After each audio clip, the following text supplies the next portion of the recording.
उनको ये अपने आप को मान लेना चाहिए कि आज कोई मेरा भाई प्रदेश का अध्यक्ष बन करके हमारे बीच में आया है। कार्यकर्ता ही ऊपर बहुजन समाज पार्टी आगे बढ़ाने का काम करती है। मैं कभी बूथ अध्यक्ष रहा तो कभी सेक्टर अध्यक्ष रहा, फिर भी जिले में जितने पद हैं लगभग उपाध्यक्ष, महासचिव, कोषाध्यक्ष, सलाहकार में रहा। पहले मंडल की कमेटी बनती थी तो मंडल में भी मैं महासचिव, जिला सचिव रहा, भाईचारा का रहा। और मेरे सम्मानित साथियों, पहली बार जब बीबीएफ का गठन हुआ था तो मैं बीबीएफ का अयोध्या फैजाबाद का बीबीएफ संयोजक भी था। उसके बाद 2008 में माननीय बहन जी ने राजस्थान प्रदेश मुझको भेजा। वहां पर लगभग 6 सीटें जीत करके उस वक्त आई थी। फिर उसके बाद 2007 में मैं आप लोगों के बीच में झांसी, चित्रकूट से लेकर के इलाहाबाद, मिर्जापुर, गोरखपुर, बनारस, 10 मंडल में मैं सुरक्षित सीटों पर मीटिंगें करने का काम किया था। सेक्टर का काम शुरू हुआ तो फैजाबाद, देवीपाटन, बस्ती मंडल का मूल सेक्टर प्रभारी रहा।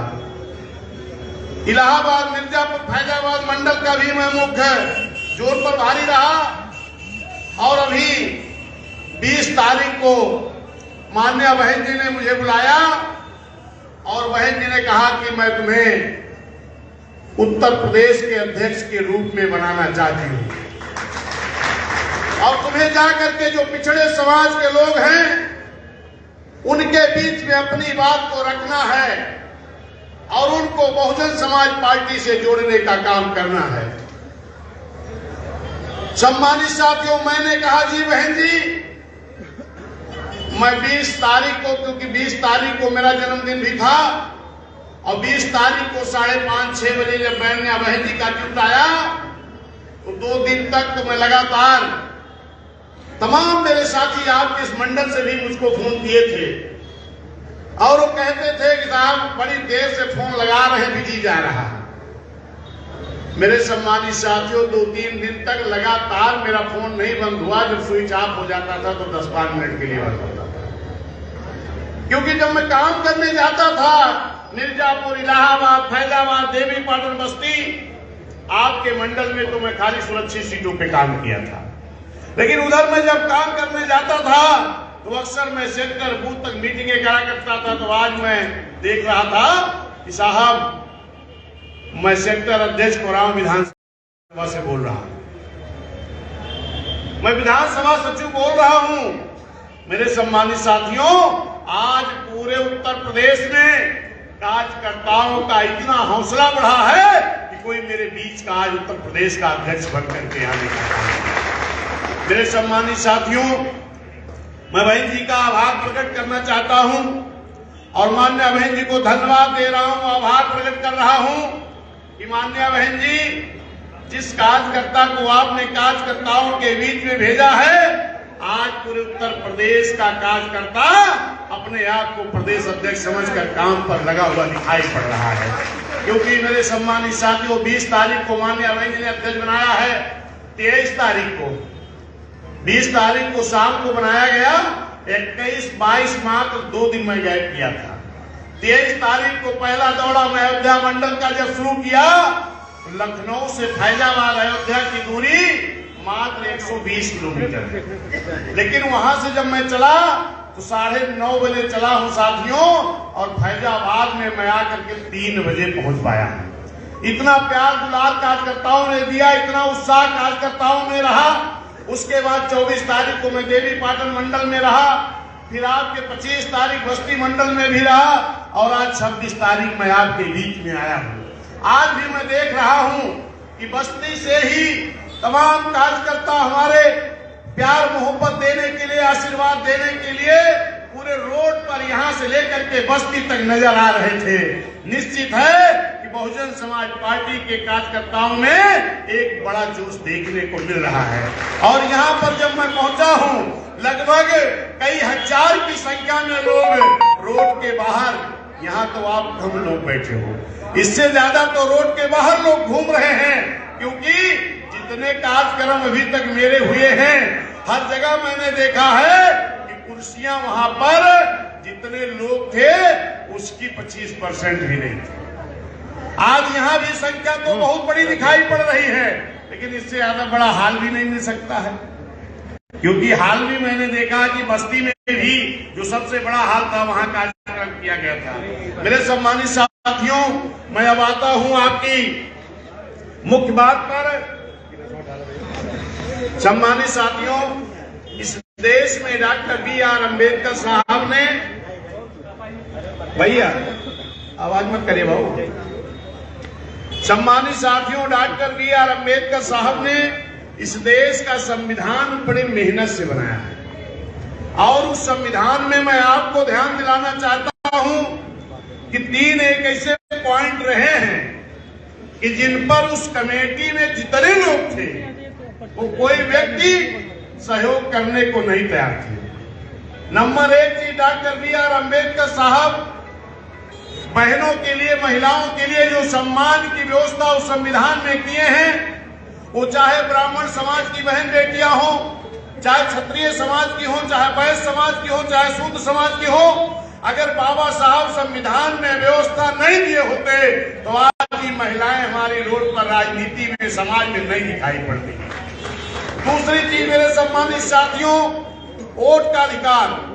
Doctor B R. अम्बेडकर साहब ने इस देश में रहने वाले सभी जाति धर्म के समाज के लोगों को बराबर का वोट का अधिकार दिया है। बाकी जितने लोग उस कमेटी में रहे हैं उन सारे लोगों की मंशा थी कि सबको वोट का अधिकार ना दिया जाए। वोट का अधिकार किसको दिया जाए? जिसके पास स्नातक शिक्षा हो, जिसके पास कई एकड़ जमीन हो, जिसके पास बड़ी लगान जमा करता हो। मेरे सम्मानित साथियों, अगर उस आधार पर वोट का अधिकार दिया गया होता तो यहाँ हम जितने लोग बैठे हैं इनमें किसी वोट का अधिकार नहीं मिला होता। ना उस वक्त हमारे पास स्नातक शिक्षा थी, ना बड़ी जमीन थी, ना हम बड़ी लगान जमा करते थे। लेकिन डॉक्टर बी.आर. अम्बेडकर साहब ने कहा कि नहीं, अब रानी के पेट से राजा नहीं पैदा होगा, वोट से राजा पैदा होगा। तो वोट का अधिकार सभी जाति धर्म समाज के लोगों को बराबर का देने का काम किया जाएगा। मेरे सम्मानित साथियों, तब जाकर के सभी लोगों को वोट का अधिकार मिला। और तीसरा पॉइंट है आरक्षण। बांग्ला भैया वहां बैठे हो। सम्मानित साथियों, आरक्षण के लिए डॉक्टर बी.आर. अम्बेडकर साहब ने इस देश में जो गुलामी थी, एक तो अंग्रेजों की गुलामी थी और दूसरी इस देश में रहने वाले बड़े बड़े राजे रजवाड़ों की गुलामी थी, जिसको कहा जाता दोहरी गुलामी। अंग्रेजों के जो हिटलर थे उनसे बाबा साहब की सिफारिश करके कि इस देश में दोहरी गुलामी है, उसके लिए यहाँ पर एक साइमन कमीशन मंगाने का काम किया था। साइमन कमीशन किस लिए आया था? क्या काम था कि जो इस देश में आर्थिक रूप से, सामाजिक रूप से, राजनीतिक रूप से, शैक्षिक रूप से कमजोर लोग थे, उनका सर्वे डॉक्टर बी.आर. अम्बेडकर साहब ने साइमन कमीशन के द्वारा करवाने का काम किया था। लेकिन उस वक्त मेरे साथियों, जो तमाम लोग कहते हैं, हमारे पिछड़े समाज में अक्सर लोग चर्चा करते हैं कि बाबा साहब ने तो वो आरक्षण उस वक्त शिव कास्ट को दिया था, तो ये गलत बात है। उस वक्त बाबा साहब ने किसी जाति के लिए साइमन कमीशन की सिफारिश नहीं कराई थी। बाबा साहब ने कहा था कि इस देश में जितने लोग आर्थिक, सामाजिक, शैक्षिक और राजनीतिक रूप से कमजोर हैं, ये पिछड़े हैं, और जितने लोग हर तरह से आगे हैं वो अगड़े हैं।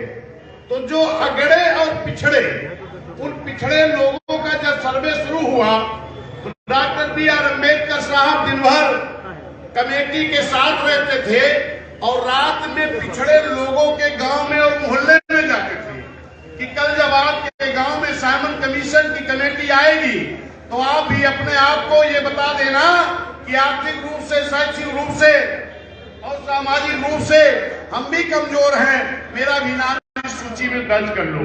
वहीं पर जो लोग आपके पिछड़े लोगों को आरक्षण नहीं देना चाहते थे, वो लोग भी उसी गांव में तुरंत जाके पहुंच जाते थे, जो आपके आरक्षण के विरोधी थे, और जा करके कहते थे कि बाबा साहब तो आपके गांव में नहीं आए थे। कहीं नहीं, बाबा साहब आए थे। कहीं क्या कह करके गए हैं?